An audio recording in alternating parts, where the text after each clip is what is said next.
The 90-year-old priest eagerly told them after he took them outside of the church, they have stolen my collection. All of the metal and rock artifacts, which made up the bulk of the collection, insisting that metal plaques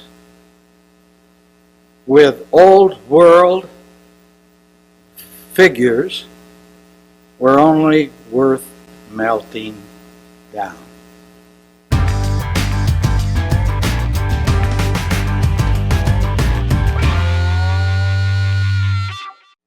Dr. Chessman had arranged us to meet the Catholic priest and view his antiquity collection. He had previously photographed what he described as an amazing collection of ancient artifacts in the custody of Father Crespi in the city of Cuenca. We entered through a slide door, found ourselves in a small open-air enclosure facing stately hand-carved wooden doors. We had not waited long when a young friendly man bid us enter through the old wooden doors and ushered us into the private chamber to await Father Crespi. He at once recognized Dr. Chessman, the leader of our group, and extended an embrace of friendship. Paul appeared surprised at the greeting, as he did not suppose he would be remembered, as he had only visited the old padre some 6 years before. It did not surprise me. Few would forget a man with such a large, impressive stature as Dr. Paul R. Chessman. I expected an older, more feeble, and far more eccentric man. I judged that the old padre of 86 years was in excellent physical health. He possessed a keen, sharp intellect. On his wrinkled face he wore a kind smile. His robes betrayed a shaky hand. Some say he is senile. He certainly had all of his faculties on this day. I have since learned that he was a scholar with impressive academic credentials, doctorates in anthropology, engineering, music. His list of accomplishments, long before we ever met him, is well known. Indeed, his credentials are impeccable. We were unprepared for what was to come. Crespi took a large key from the ring that hung from a braided belt around his robe. He moved to an obscure wooden door and turned the lock. He and his helper disappeared into the dark room. They reappeared with a large piece of metal that had been molded and hammered into a long sheet. It appeared to be gold. The metal was inscribed with curious forms of artwork. I asked our good-natured leader to pose for a photo holding the plaque. Now, Paul was not one to do a lot of clowning, but I treasure this picture. The next object was a gold mask. Cameras began to click. For the next 3 hours, we photographed and examined the unique collection of artifacts. Metal plaques with unique symbols proved to be of great interest.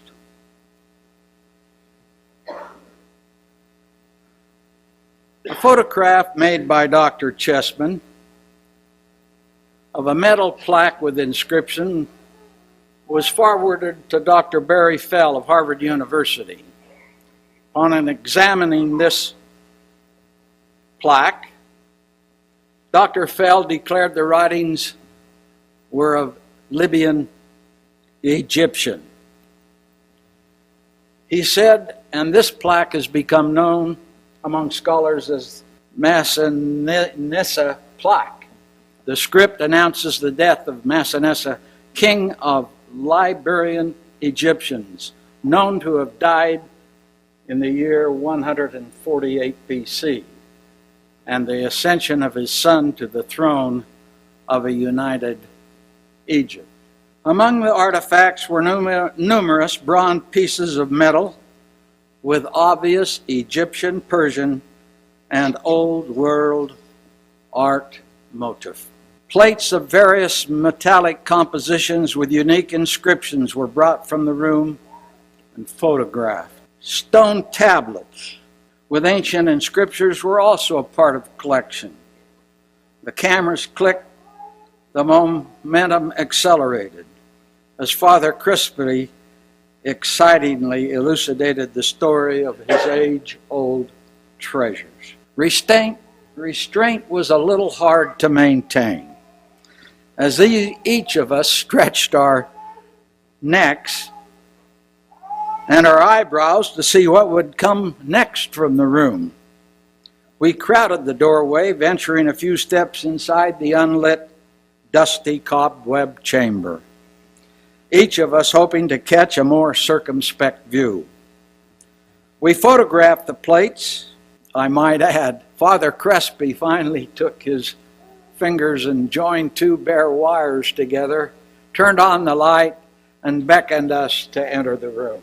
This step pyramid and row of inscriptions was a metal plate that very much interested both Dr. Chessman and Barry Fell. Padre Crespi clearly understood our interest, finally yielded to an inspection of the room.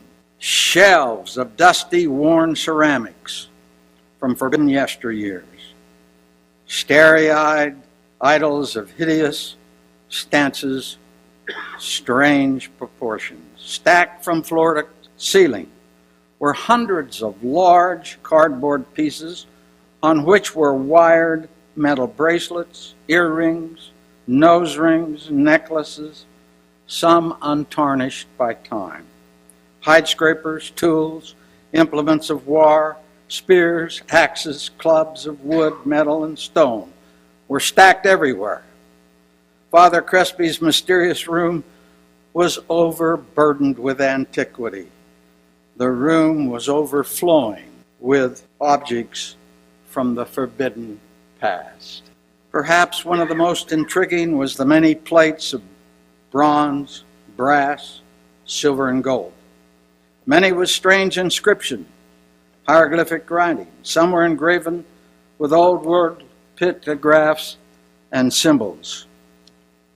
Many were engraven and replete with engravings of animals, the elephant, the snake, the jaguar, wild beasts of every kind. Both the chariot and the horse were clearly etched into the metal. We spent the afternoon with Father Crespi, Dr. Paul Chessman, Newell Parkin, a banker from Bountiful, Wayne Hamby, an undergraduate student from Brigham Young University, and D. Craig Anderson, a Utah State University research associate and advisor in agriculture to the Ecuadorian government. He acted as our interpreter. In all my travels, this was to be one of the crowning experiences. I had never witnessed such an enormous and an amazing collection of artifacts. As I viewed Dr. Crespi's collection, my mind kept flashing back to the story of discovery of the subterranean world of Juan Maritz. Here they were, in front of me. Plates, curios, antiquities, just as Maritz said were to be found in his subterranean world. I could touch, photograph, see them for myself. The artifacts, in our opinion, were real and genuine. We asked the old priest how he came by such a marvelous collection. He told us he had been the parish priest for over 50 years, that he had studied at the University of Milan in Italy, where archaeology had caught his interest. Upon graduating, he became a priest, was assigned to the beautiful city of Cuenca to work among the Indian people whom he had grown to love. Here in Ecuador, he had ample opportunity to further his archaeological interests. To his great surprise and delight, the religious celebrations over which he presided brought a host of Indians, bearing gifts to the kindly priest who had attended them in baptism, marriage, trouble, and death. His collection began to grow, till after 50 years it filled many rooms. A museum was constructed to house the collection, but a few years previously it had been set afire from the act of an arsonist.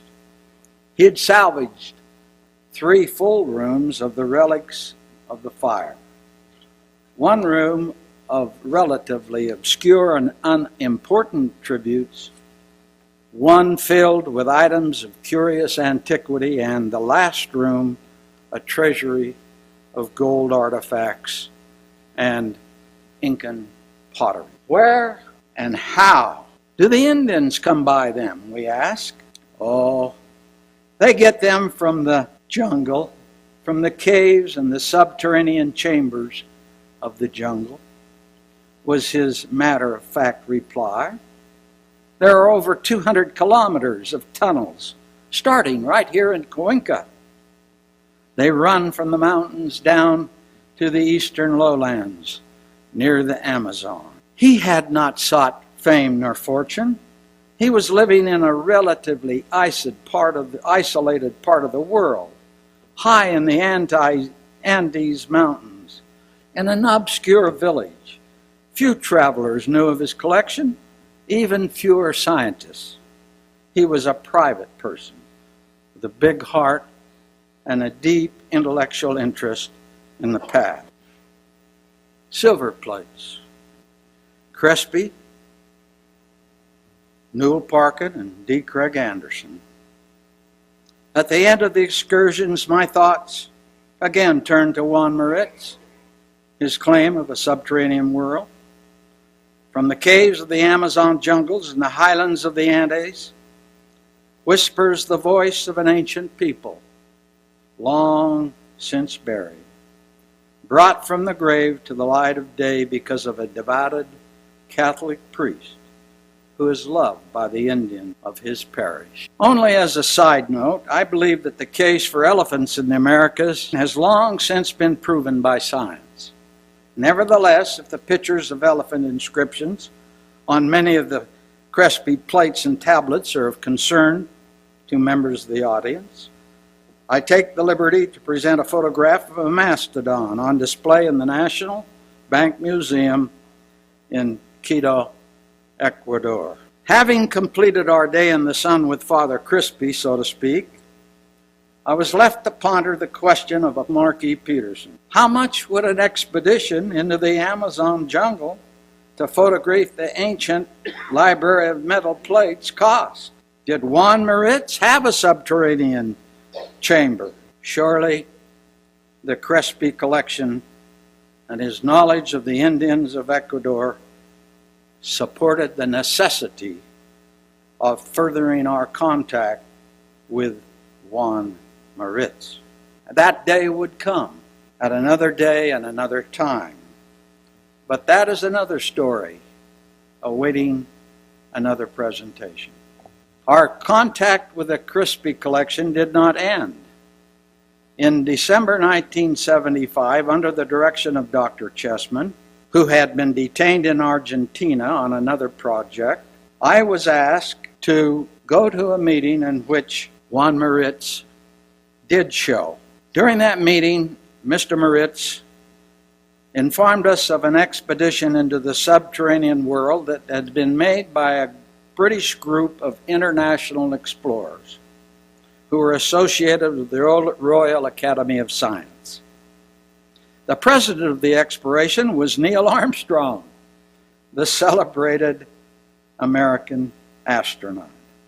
However, as predicted by Moritz, the exploration ended after mapping less than 100 miles of the cave's interior, and without discovery of the celebrated metal library.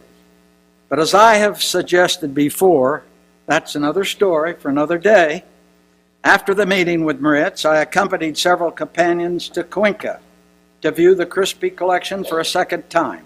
We were told upon arrival at the church that Crespi was dead and that the collection was no longer accessible.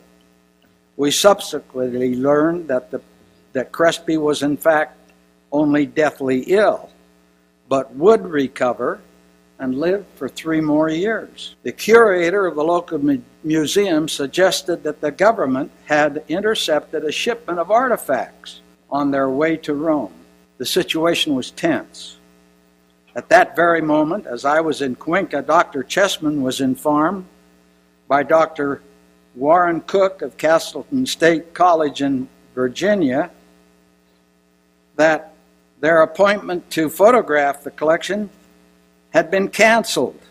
We have since learned that Father Crespi was denied access to his collection from that date. Until the time of his death, the chronology is as follows. I am indebted to Dr. Warren Cook, the late Dr. Warren Cook of Castleton State University, and the Epigraphic Society, Volume 11, number 222, on December 1983.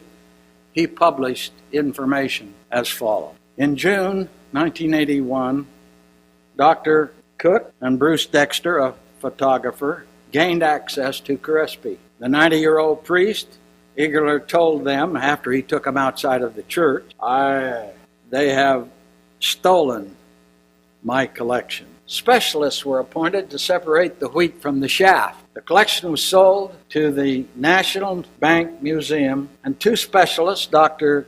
Gustavo Hermedia of Cuenca and Dr. Ulf Holm, director of the museum in the Banco Centro of Guayaquil, both archaeologists, went through the collection to sift the wheat from the chaff. Some 800 pieces of ceramics, 8,000 pieces of ceramics, including hundreds of truly superb examples, were transferred to the museum for catalog and display. They judged worthless all of the metal and rock artifacts, which made up the bulk of the collection, insisting that metal plaques with old world figures were only worth melting down. There was an obvious embarrassment of metallic objects, including the Chessman Fell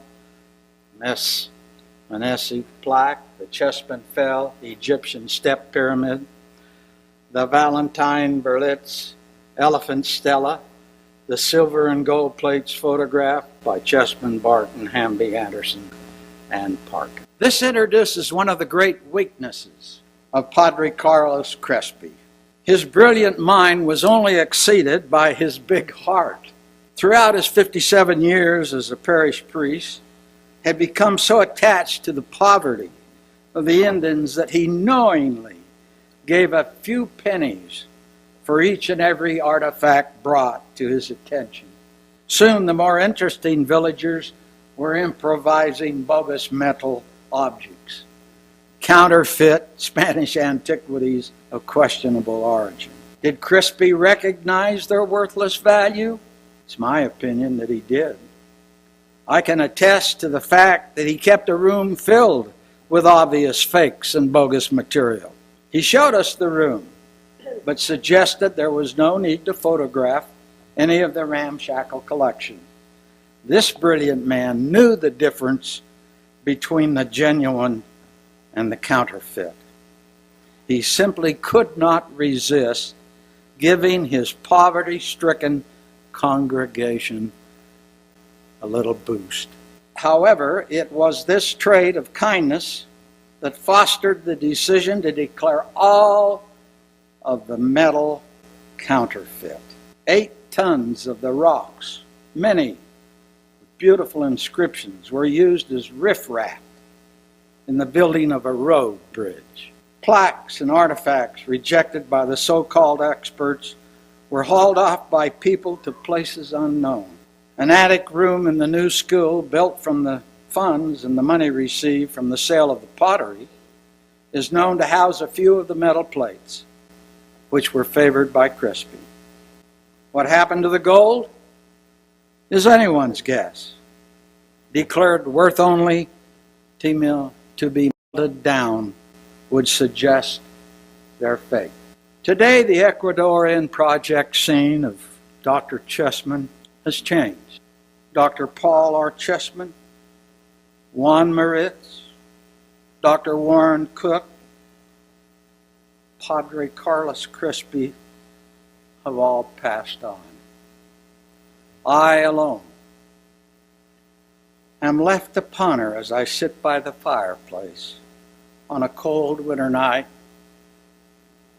or feel the breeze on my cheek on a warm summer evening, left to ponder the subterranean world of the Amazon, where a library of 2,000 to 3,000 metal plates await their exposure to the explorers, the academics, and lettered men of science. Will we ever know? What I have seen, I have seen. That which I believe, I will continue to believe. I leave each of you to discern for yourself the wonder of Padre Carlos Crespi and his rooms filled with ancient artifacts from the wondrous past. I thank you for your attention. Appreciate the Ancient Historical Researches Foundation's invitation to share my experiences with you. At another time, perhaps I will be invited to share the entire Juan Maritz intrigue with you. Thank you.